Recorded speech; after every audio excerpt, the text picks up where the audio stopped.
Assalamualaikum warahmatullahi wabarakatuh. Jumpa lagi Bapak Ibu bersama saya. Masih membahas masalah yang sama ya, tentang kisi-kisi soal ujian sekolah jenjang sekolah dasar. Kalau kemarin kita coba bahas sama-sama untuk mata pelajaran Pendidikan Pancasila dan Kewarganegaraan ya, PPKN.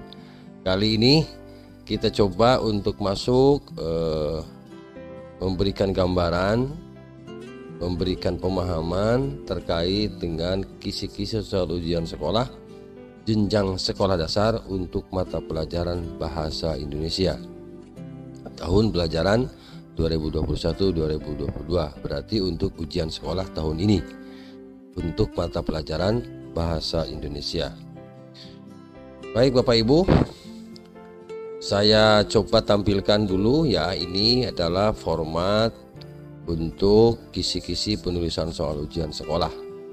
Yang paling atas ya, ini adalah identitas kisi-kisi ya, atau bagian kepalanya ya, dari format ini. Di sini ada jenjang sekolah dasar, kemudian mata pelajarannya Bahasa Indonesia. Nah, untuk alokasi waktu ya, di sini untuk alokasi waktu kita langsung sajalah ditulis ya. Alokasi waktu ini 120 menit ya, 120 menit untuk Bahasa Indonesia. Kemudian jumlah soalnya ini masih sama ya, 40 soal ya. Nah, 40 soal ini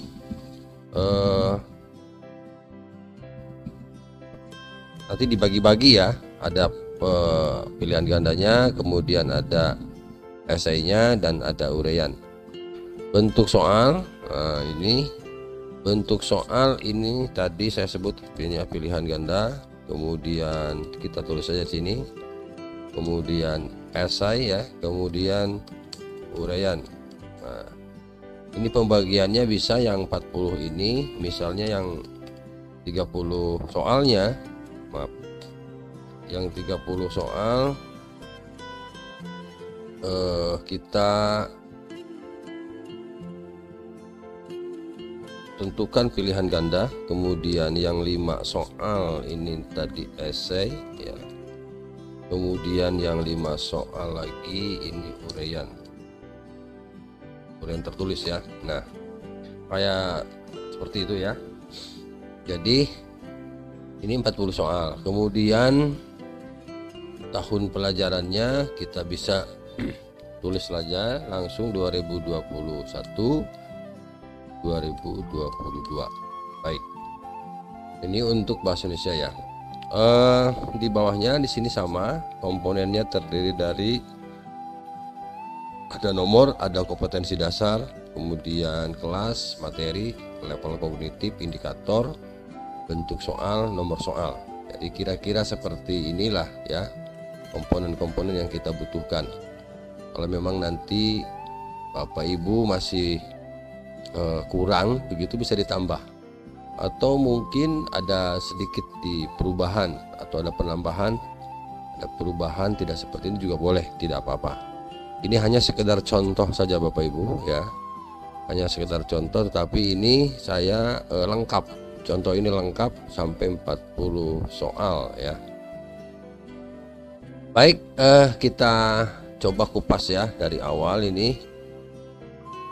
Untuk kelas sama ya, ini kelas ada kelas 4, kelas 5 ya, kemudian kelas 6. Nah, komposisinya Bapak Ibu silahkan nanti ditentukan saja mau berapa persen untuk kelas 4, berapa persen kelas 5, berapa persen kelas 6 ya, karena ini ujian sekolah, mengambilnya dari beberapa tingkatan kelas ya, dari kelas 4. Jadi untuk apa itu kelasnya, kelas tinggi ya, kelas 4, 5, 6, hanya proporsinya nanti silahkan ditentukan.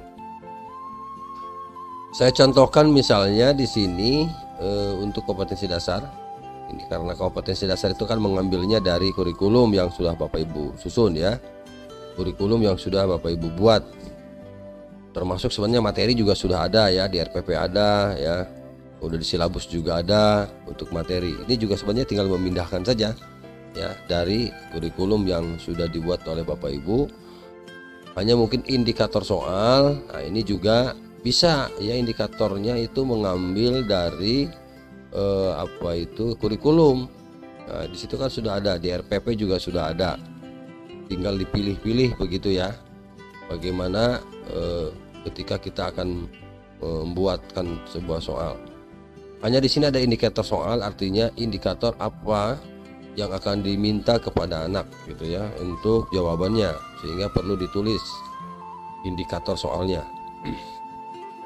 Kita coba ya masuk ke kompetensi dasar pertama nih, yang 3.1, mencermati gagasan pokok dan gagasan pendukung yang diperoleh dari teks lisan, tulis atau visual. Kelas 4, materinya gagasan pokok dan gagasan pendukung. Nah, kelas 4 ini ada berapa soal? Banyak sekali nih ya. 1, 2, 3, 4, 5, 6, 7, 8, kemudian 8 ya, 8 soal ya. 8 soal ini dari 40 ya. Tinggal menghitung saja berapa persen untuk kelas 4.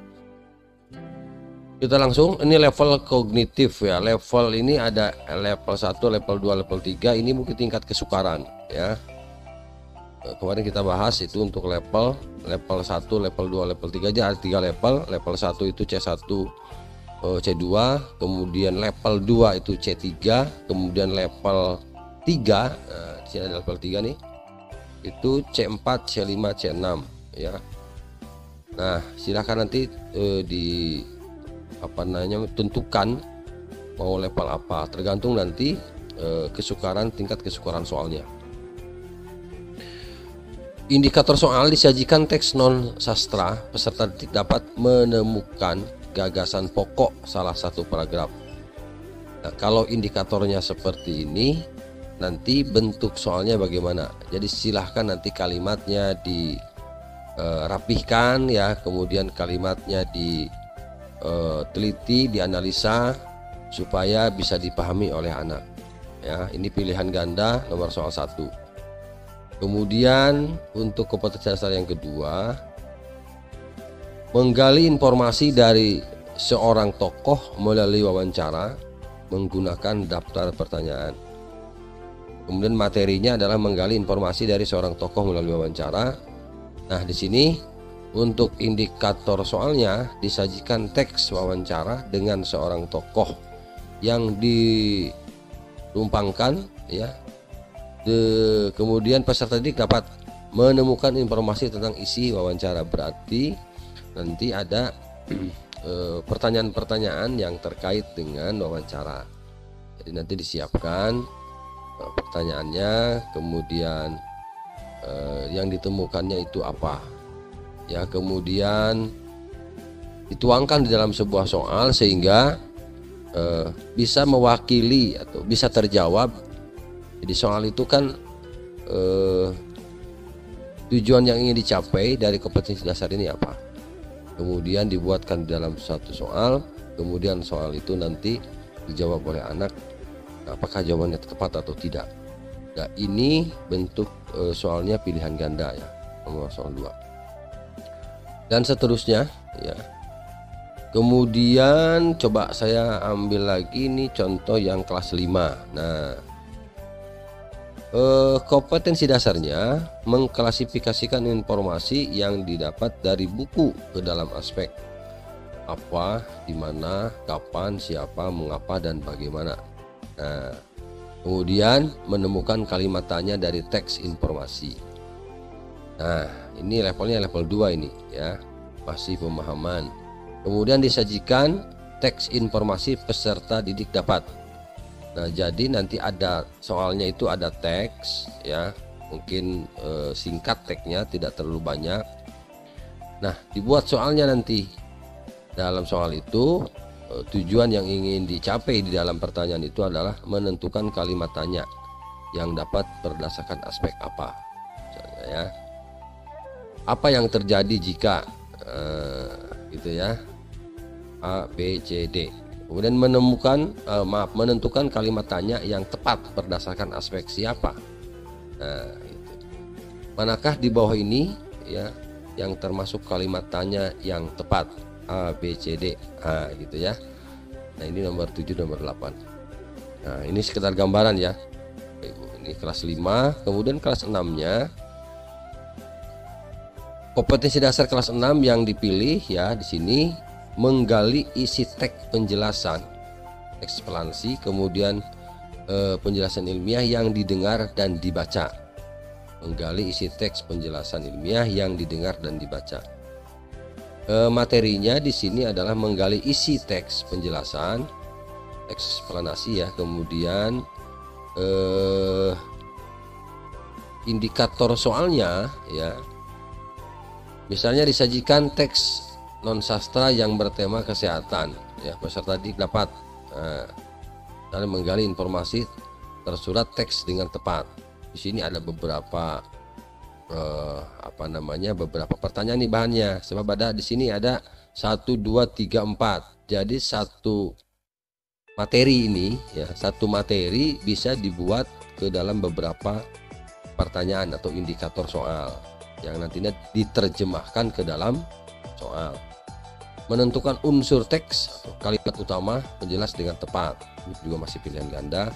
Menentukan antonim atau sinonim dengan tepat ya. Kemudian lawan kata ini ya, lawan kata dan persamaan kata. Menentukan makna kata, istilah pada teks dengan tepat. Nah, jadi tugas Bapak Ibu kalau sudah dibuatkan seperti ini adalah menyusun soal. Nah, bagaimana menyusun soal yang baik? Sesuaikan dengan kisi-kisi yang sudah dibuat. Nah, jadi kalau sudah dibuat kisi-kisi seperti ini ya, ini sampai tuntas ini, waduh luar biasa enak kita menyusunnya ya. Jadi tidak kemana-mana ya, tidak melebar begitu ya dalam membuat soal. Jadi jelas kompetensi dasarnya ini, materinya ini, levelnya level berapa, indikator soalnya seperti apa, kemudian bentuk soalnya bagaimana, mau disimpan di nomor soal yang keberapa. Jadi ini untuk bahasa Indonesia ya, dari kelas 4, 5, dan 6. Barangkali itu saja ya Bapak Ibu, mudah-mudahan penjelasan singkat ini bermanfaat ya. Jangan lupa ya, biar saya terus bersemangat ya biar berkembang Kang di channel ini, YouTube-nya tolong di subscribe, kemudian di like, kemudian di komen dan di share. Jangan lupa loncengnya dibunyikan ya, biar tidak ketinggalan video-video saya berikutnya, sehingga Bapak Ibu nanti bisa menyimak dengan baik. Itu saja, terima kasih, sampai jumpa di mata pelajaran berikutnya. Assalamualaikum warahmatullahi wabarakatuh.